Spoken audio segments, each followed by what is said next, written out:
Hello, folks. Today I'm in Holton, Maine, and this was actually the town I was born in. And this is called Evergreen Cemetery, and there's a very specific reason why I'm here. I'm actually in the very far back. You can see in the distance, this cemetery is huge and it covers a lot of ground. If we look over here, we can see the back fence. So this is almost all the way to the back. And the grave I'm focusing on today is one that is a little bit personal to me, and I'll tell you why. So you can see it says Penn, and that's not entirely accurate. Here's the story. When I was 11 years old, I was about a mile from here in a pet store with my mother. I loved animals and I liked looking at the fish and all the various animals from around the world.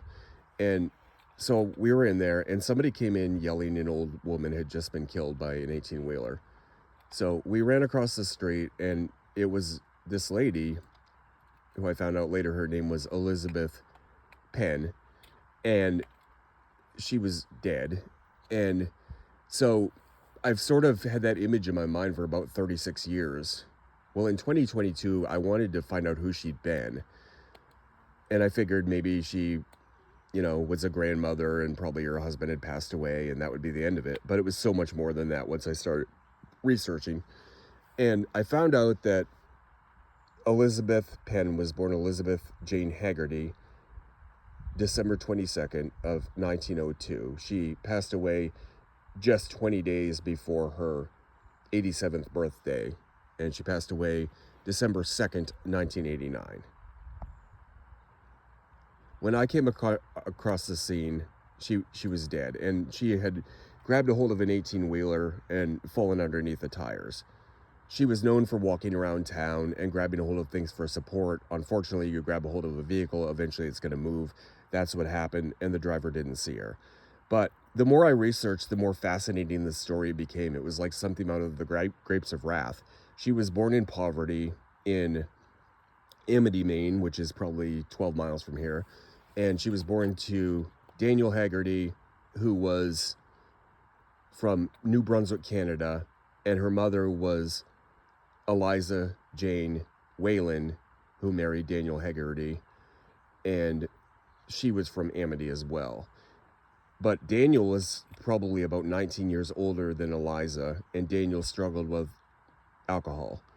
So Elizabeth, Lizzie as they called her, had a really tough upbringing. In 1917, she married a gentleman from Newfoundland.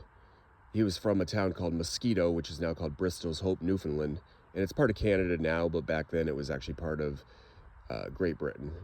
So William was quite a bit older than Lizzie. William was born February 13th, 1889.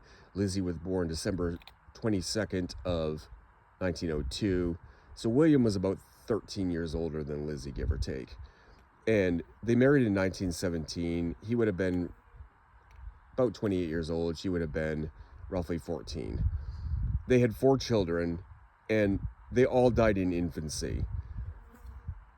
I'll tell you how I know they had 4. There's 3 listed here, and they all died of stomach issues or digestion issues very young. It would have been horrible to watch and very painful. You have William Jr., born and died in 1918, Ruby L., born and died 1919, and then Violet, who was born and died in 1920.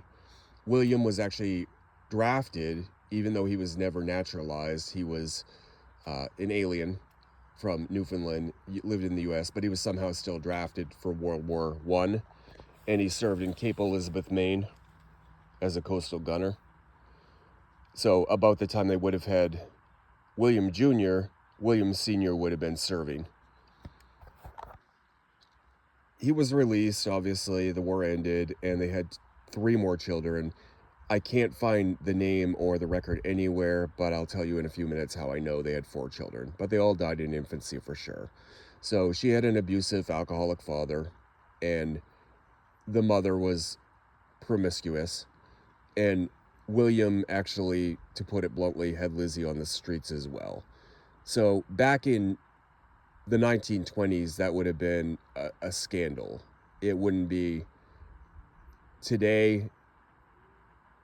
It wouldn't be looked at the same way as it was looked on in the 1920s.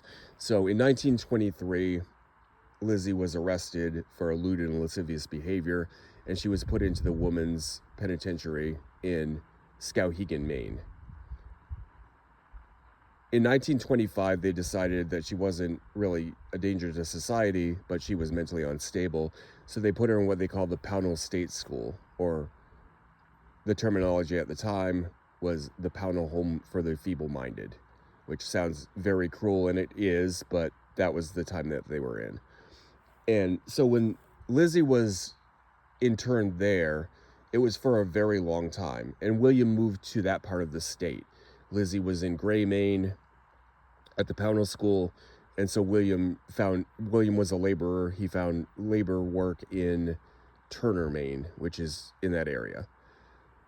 So, long story short, William got syphilis from somebody other than his wife. He passed it on to his wife, which may have been part of the reason that they thought she was mentally unstable. She had syphilis that she caught from her husband. And William contracted liver cancer, which spread to his gallbladder. So while Lizzie was interned at the Pownell State School, William actually died in 1926 on March 19th. I've been to the cemetery William's buried in. He doesn't have a marker at all. There's not even a U.S. supplied military marker. There's nothing. And he's in the Potter's Field in Lewiston, Maine. Potter's Field being a generic term to cover basically poor people that couldn't afford their own graves. There's 1 or 2 headstones there. I've been there, and William is not among the headstones. They actually buried them in mass graves. I couldn't find an obituary. There's no articles. Where I found it, and where I found they had a 4th child, was I visited the Maine State Archives in Augusta, our state capital, last year. I poured through all the correspondence from Lizzie's family when she was in the state school, and I also went ahead and saw all the records from the doctors and everything. And this was, again, not my terminology, but the terminology of the time. They labeled Lizzie and her family as morons, which was the old school term of meaning very low intelligence. So she was in there for a long time. Her family lobbied for her to be released. Her siblings that didn't die in infancy as well, because some of her siblings died in infancy. It was the time they were in. But the surviving siblings of Lizzie were Henry, Geneva, and Effie. So the family for years would all take turns writing letters saying Lizzie's not a danger, please let her come live with us. And the doctors disagreed. They wouldn't release Lizzie, and finally they did. So she went to live with her sister Geneva, and unfortunately at that time Lizzie had become kind of institutionalized, so she was no longer wanting to be outside the asylum, for lack of a better term. She was wanting to actually go back in, but they said no, she's been released, we're not taking her back in. And so she ended up staying with a couple other unrelated people who took her in, and eventually she ended up in a boarding house. I've talked to people because, as you remember, all of William and Lizzie's children passed away in infancy, so they didn't actually have any surviving heirs or grandchildren or anything like that, but they both had descendants. Their brothers and sisters have descendants, and I've talked to a lot of the descendants of the brothers and sisters.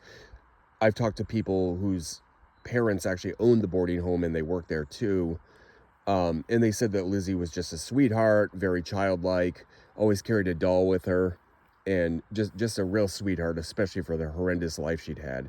She was in the asylum from 1923, or the Pownell State School, as it was called, from 1923 to 1961. Almost 40 years of her life gone. And finally, when she was released, she had about 28 years of relative freedom. She would walk all over town. I'm sure I remember seeing her. I don't remember. I'm sure I did see her walking around town as a kid, but I don't actually recall it specifically. I just remember the aftermath of her death. But all the kids here have been here since 1918 through 1920. They probably didn't have the stone until Lizzie passed away, but their mother's now with them. So she lived a good 70-ish years after her children did. Very tragic. She wouldn't have been able to afford this headstone herself, so her friends all chipped in and purchased it for her. If we walk around to the side here, it says, Penn, Lizbeth, missed but not forgotten by your many friends down around the corner. And on the left, it's got a cherub. On the right, it's got a teddy bear with the banner, "We love you." So she was obviously very well thought of in the community. Now, the Penn thing, you remember at the beginning I said it's not quite accurate. Her husband's last name was Pynn, Pynn. Old British name, very common in Newfoundland to this day, really, but it dates back to about the 1500s at least. Harbour Grace, Newfoundland is one of the oldest towns in North America. Very historic. Amelia Earhart actually took the second to last flight before she disappeared from Harbour Grace. It's in the same area of Mosquito, which is the town William was from, now called Bristol's Hope. So this should say Pynn. It says Penn, because William would have had a very thick Newfoundland accent. And back then on documents, they would write it down how it sounded, not how it actually was necessarily. So when he said Pin, it probably would have sounded like pen. And so it just stuck. Every document in Maine, whether it was the 1920 census where he appears with Lizzie and her family in Holton here, or his draft paperwork from World War I, it all says pen rather than pin. They almost got it right in his draft papers. One of them said Pynn, but the same one also said pen. So they pretty much thought that he was saying pen when he was saying pin. But to me, it's pin. It should be pin. But that's the story of Elizabeth Jane Haggerty, Penn/Pin. It's quite an unusual one, and like I said, I never intended to get as deep as I did, but I'm sure glad I did, and I'm glad it was published. So we sort of took this woman who was only in the memory of a few local people here in Holton, and now everybody can remember the name of Elizabeth Penn.